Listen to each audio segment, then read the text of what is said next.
और अब एक बहुत बड़ी खबर आपको बता दें, जम्मू कश्मीर के पुंछ में आतंकी हमले के बाद ऑपरेशन वहां पर लगातार जारी है और इस हमले में 5 जवान शहीद हो गए हैं। पुंछ के डेरा की गली इलाके में 20 दिसंबर की रात से आतंकियों के खिलाफ ऑपरेशन चल रहा था और इस ऑपरेशन के दौरान 2 गाड़ियों से सेना के जवान मौके पर पहुंच रहे थे, लेकिन इसी दौरान आतंकियों ने घात लगाकर सेना की 2 गाड़ियों पर जबरदस्त फायरिंग शुरू कर दी और इसका नतीजा ये हुआ कि 5 जवान हमारे इसमें शहीद हो गए। अभी भी मौके पर स्थिति ये है कि वहां पर ऑपरेशन जारी है। पुंछ में करीब 15 घंटे से मुठभेड़ वहां पर जारी है। आतंकियों ने घात लगाकर हमला किया है, यानी कि वो ये जानते थे कि कौन सी गाड़ी में हमारे जवान सवार होकर जा रहे हैं, कौन से रूट से वो आ रहे हैं और दोनों तरफ से जिस तरीके से उनको घेर कर हमला किया गया और इसका कारण यही रहा कि 5 जवान हमारे ऐसे जो यहाँ पर शहीद हो गए। ये बड़ी खबर आपको लगातार बता रहे हैं। 2 सहयोगी इस वक्त मेरे साथ लाइव जुड़ गए हैं, रिफत और कोमल। कोमल का सबसे पहले रुख करती हूँ। कोमल, जो जहां पर वारदात हुई है वहीं से मेरे साथ जुड़ रही है। कोमल, सबसे पहले मैं चाहूंगी कि आप जरा तस्वीर दिखाइए, इस वक्त कैसे वहां पर ऑपरेशन चल रहा है, दर्शकों को तस्वीर जल्दी से दिखाइए। देखिए, बिल्कुल आप देखिए इस वक्त हम ग्राउंड जीरो पे हैं जहां पर हमला हुआ था। उसके ठीक दूरी पर यहां पर देखिए जो नाकाबंदी यहां पर की हुई है, यहां से आगे जाने की अनुमति नहीं दी गई है। हालांकि सेना के जो जवान है वो और जम्मू कश्मीर पुलिस के जवान जो है वो देर रात से ही यहां पर चौकन्ने यहां पर खड़े हुए हैं। ये भी बताया जा रहा है कि जिन ये तस्वीरें अगर आप देखें, ये पहाड़ी इलाका है। अगर तस्वीरों में आपको दिखाने की कोशिश कर रहे हैं, ये पहाड़ी इलाका है। इसी इलाके से, इस सड़क से वो जो सेना के वाहन है वो यहाँ से गुजरे थे और कैसे उन्होंने घात लगाई होगी इन पहाड़ी इलाकों में और घात लगा के उन्होंने सेना के वाहन पर हमला किया है। कोई भी अंदाजा नहीं लगा सकता था कि इस ऐसे जो सुनसान रास्ते से वहां पर आतंकी खड़े होंगे घात लगाकर और एकाएक वो अंधाधुंध फायरिंग सेना के जवानों पर करेंगे, गाड़ी पे हमला करेंगे और ये एक बड़ा दर्दनाक हमला जो है वो हुआ है, सामने आया है। लेकिन आपको बता दें कि ये भी खबर आ रही है कि आतंकियों ने ये जो हमला किया है, 2 महीने पहले से ही वो इस डेरा की गली में रुके थे, स्थानीय लोगों की उनको मदद मिली थी और इसके साथ साथ उन्होंने 2 महीने से पहले ही यहाँ पर रेकी की थी। आप देखिए कितनी तादाद में यहाँ पर जो जवान है वो देर रात से यहाँ पर खड़े हैं, मौजूद है। लेकिन ऐसे ये जो जंगल वाला इलाका है, जो डेंस फॉरेस्ट वाला एरिया, आप देखिए जंगल दूर दूर घर है, तो ऐसी सिचुएशन में कहाँ उन्होंने मदद ली होगी। जाहिर सी बात है कि ये जो पहाड़ी इलाके के जो घर है, किसी स्थानीय लोगों ने जो मदद की है, कैसे वो यहाँ से हथियारों के साथ वो इन पहाड़ियों से नीचे उतरे होंगे और फिर वो इस सड़क तक पहुंचे होंगे और सेना का जो वाहन है यहाँ इसी सड़क से जब गुजरा था और कैसे उन्होंने वो हमला किया, तो जाहिर सी बात है ये एक प्री प्लानिंग थी। 2 महीने पहले से ही इस इलाके में उन्होंने रैकी की थी। उन्हें मालूम था कि इतने बजे सेना के वाहन यहाँ से गुजरेंगे। हालांकि सुबह से लेकर शाम तक सेना के वाहन यहाँ से गुजरते हैं, लेकिन कुछ टाइम होता है। लेकिन किस तरीके से यहाँ से वो वाहन गुजरे थे और कैसे घात लगा के वो बैठे थे, का हमला किया है। पहले भी उन्होंने इस तरह से घात लगा के 20 अप्रैल को हमला किया, तब भी 5 जवान शहीद हुए थे पुंछ के बीजी में और आज भी ऐसा हमला हुआ। तो अब देखिए यहाँ पर अगर तस्वीरों में दिखाने की कोशिश करें, सुनसान इलाका था, सुनसान सड़क थी, यहाँ पे रात से ही बैरिकेडिंग की गई, जवान यहाँ पर मौजूद है, सेना के सुरक्षा बल यहाँ पर मौजूद है, पूरी मुस्तैदी से यहाँ पर खड़े हैं, भारी भरकम हथियारों के साथ वो यहाँ पर चौकन्ने खड़े तो हैं। लेकिन बड़ा दर्दनाक हमला हुआ है क्योंकि यहाँ से सेना के वाहन जो गुजर रहे थे, उन वाहनों ने अपने कैंप में जाना था, वहाँ पहुँचना था, लेकिन उन्हें नहीं मालूम था कि जिस अपने इलाके में, जिस अपने डेस्टिनेशन पे वो जा रहे थे वहाँ पर नहीं पहुँचेंगे, क्योंकि घात लगाकर आतंकियों ने जो हमला किया है ये बेहद बड़ा और दर्दनाक हमला हुआ है। और इस इलाके में जम्मू, राजौरी और पुंछ में ये पहली बार नहीं बल्कि दूसरा हमला हुआ है।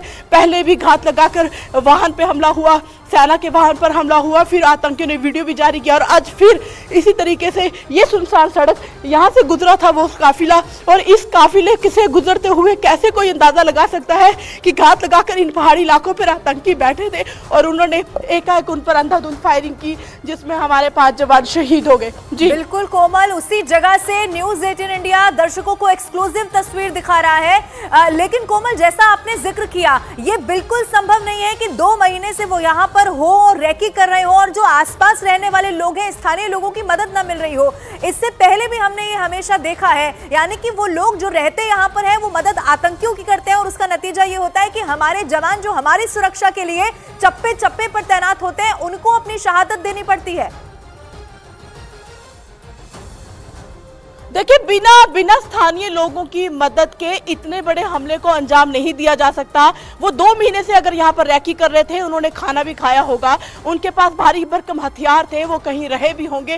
पहले ड्रोन के जरिए पाकिस्तान से हथियार आते हैं, पैसा भी आता है, ड्रग्स भी आता है, फिर आतंकी भी आते हैं। पहले ऐसा होता था, आतंकी जब कंटीली तारों को LOC से पार करते थे तो हथियारों के साथ आते थे, खुद भारी भरकम हथियारों के साथ आते थे। लेकिन अब जब आतंकियों ने यहाँ पाकिस्तान से इस पार आना होता है, घुसपैठ करनी होती है, तो पहले ड्रोन के जरिए हथियार आ जाते हैं। लेकिन ड्रोन के जरिए हथियार कौन लेता है? स्थानीय लोग। मदद कौन करता है? स्थानीय लोग। तो स्थानीय लोगों की मदद के बिना इतने बड़े हमले को अंजाम देना बेहद मुश्किल है। मैं आपको फिर से कहूंगी कि ग्राउंड जीरो से इस समय हम आपको दिखा रहे हैं कि बेहद दुखद है कि यहाँ से गुजरा था सेना का काफिला, इसी सड़क से उनकी गाड़ियां निकली थी, जा रहे थे अपने कैंप में, लेकिन नहीं पता था कि इसी सड़क पर वो अपनी शहादत दे देंगे। और इतना बड़ा हमला जो है वो एक पाक साजिश जो रची गई है, इतने बड़े हमले को अंजाम दिया है। इसी इलाके में वो 2 महीने रहे हैं, इसी इलाके में उन्होंने 2 महीने रैकी की है, इस इलाके में खाया है, स्थानीय लोगों की मदद ली है, स्थानीय लोगों की मदद से ही वो सड़क पर पहुंचे,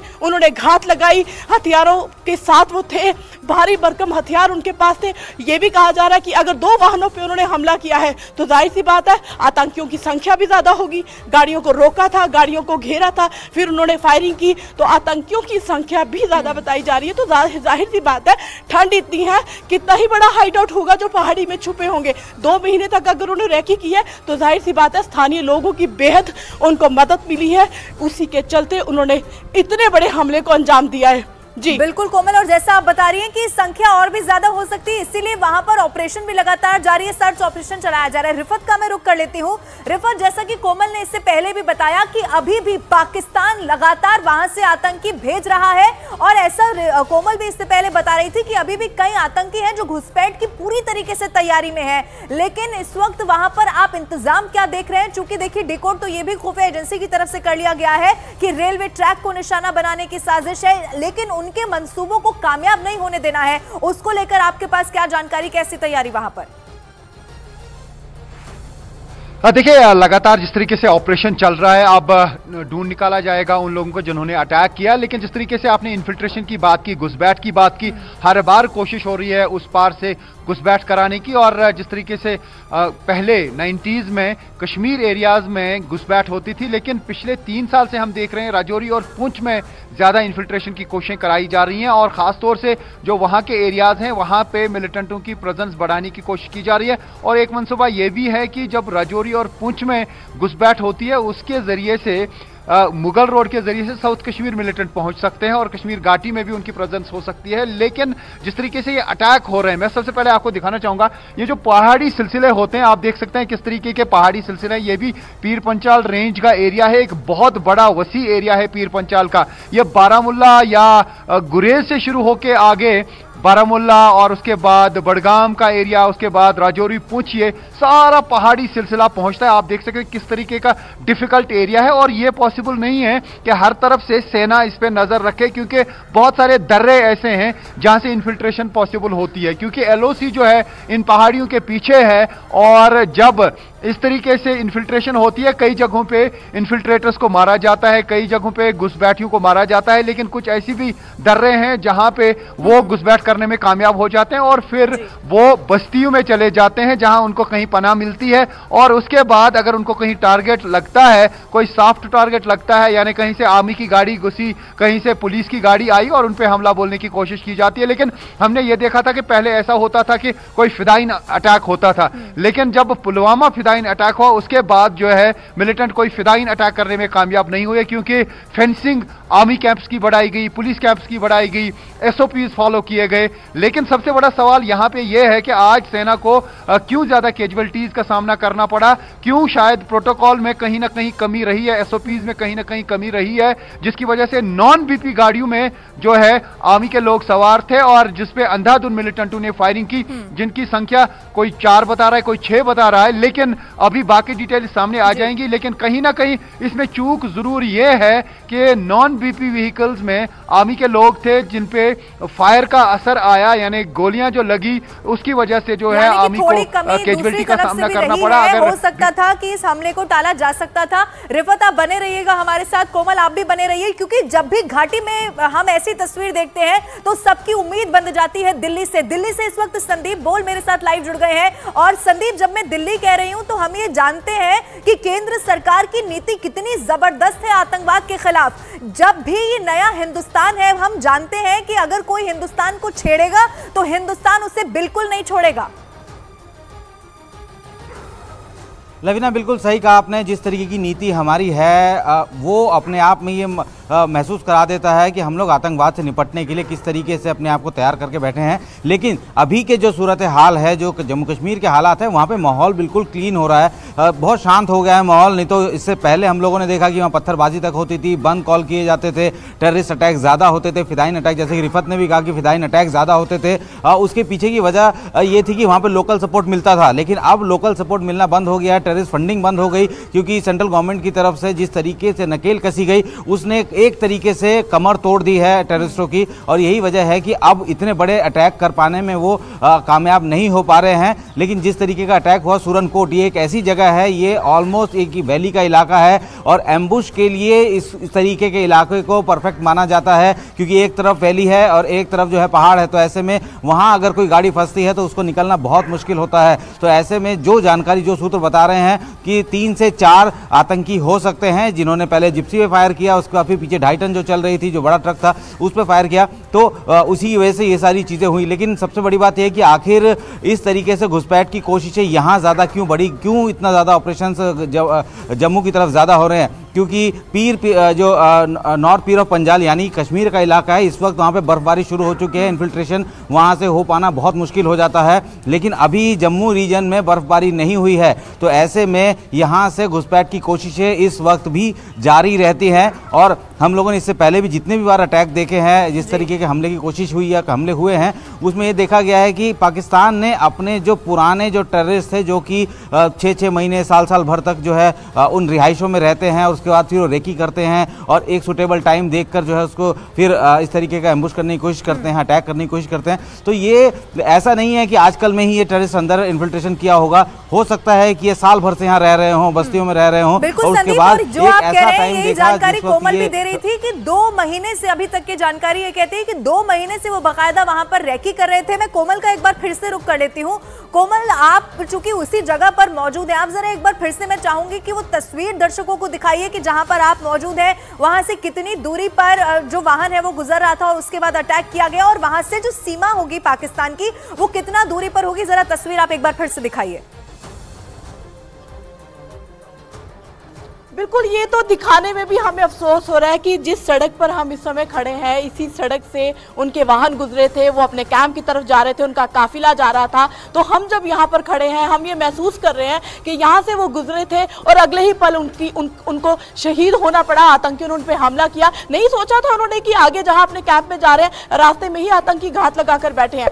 लेकिन हर बार सेना का जो जवान है वो देश की रक्षा करने के लिए अपने घरों से बाहर आता है, सेना में भर्ती होता है, लेकिन वो नहीं सोचता, नहीं उन्हें मालूम होता कि जहां वो देश की रक्षा करने के लिए अपनी ड्यूटी दे रहा है या फिर गाड़ियों में अपने कैंप की तरफ जा रहा है, तो वो शहादत पाएगा और तिरंगे में लिपट कर अपने घर जाएगा। ये किसी जवान ने नहीं सोचा होता, लेकिन फिर भी अपनी छाती पे गोली खाने के लिए तैयार रहता है। हमें बेहद अफसोस भी हो रहा है उस स्पॉट से कवरेज करते हुए कि जहां से यहां से उनका काफिला गया था, ये आगे सुनसान रास्ता था। ये जो जवान आप तस्वीरों में देख रहे हैं, इनके चेहरे तक मायूस हो गए हैं। 24 घंटे लगातार ये ड्यूटी देते हैं और इनकी नजरें देखिए, अगर आप इनका चेहरा देखें तो इनकी नजरें देखें, आज भी, अभी भी सुबह होने तक भी उन्हीं पहाड़ियों पर है कि कहां था वो दुश्मन जिन्होंने इनके जवानों को मार गिराया है, कहां था वो दुश्मन छुपा हुआ जहां पर वो खड़े होकर, जहां पर रह के उन्होंने हमला किया है सेना के जवानों पर। तो हर एक जवान की आंखें जो है वो नम भी हैं और हर एक जवान की आंखें खोल चुकी हैं कि कहां थे वो दुश्मन जिन्होंने हमारे इनके साथियों को जो है वो मार गिराया है। हमें भी बेहद अफसोस हो रहा है कि गुजरे तो थे इस सड़क से, पहुंचना तो था अपने स्थान पर, अपने कैंप में, लेकिन नहीं पहुंच पाए। आपको एक मैं जानकारी जरूर ये भी देना चाहूंगी कि अमीन भट्ट और अबू खुबैब जो कि डोडा के रहने वाले हैं आतंकी, ये पाकिस्तान में बैठकर वहां से जो है वो बहुत सारी साजिशें रचते हैं। पुंछ में भी कई आतंकी ऐसे हैं पुंछ के जो कि वहां पर पाकिस्तान में समय रह रहे हैं, यहाँ पर जमीनें हैं, पाकिस्तान है। और कोमल, ये वो पाकिस्तान है जो दुनिया में मुंह की खाने के बाद, तमाम वैश्विक मंचों पर अपनी आतंकवाद के मुद्दे पर बेइज्जती कराने के बाद भी अपनी हरकतों से बाज नहीं आता है। आप तीनों का बहुत शुक्रिया हमारे साथ जुड़ने के लिए। नजर बना के रखेगा, कोई और अपडेट होगा तो एक बार फिर से आपका रुख करेंगे। लेकिन सुरक्षा बल के काफिले पर हमले में 5 जवानों की मौत के बाद पूरे देश में हड़कंप मच गया है, जिसके बाद सुरक्षा बल ने पूरे इलाके को चारों तरफ से इस वक्त घेर लिया है। सुरक्षा बल के जवानों का चप्पे चप्पे पर तलाशी अभियान इस वक्त चल रहा है। राजौरी पुंछ नेशनल हाईवे पर हाई अलर्ट कर दिया गया है। इसके साथ ही राजौरी पुंछ हाईवे को बंद कर दिया गया है। पूरी तरीके से आवाजाही यहां पर बंद हो चुकी है। गाड़ियों पर आने जाने के लिए रोक लगा दी गई है। आसपास के लोगों को घर से बाहर नहीं निकलने की हिदायत दे दी गई है।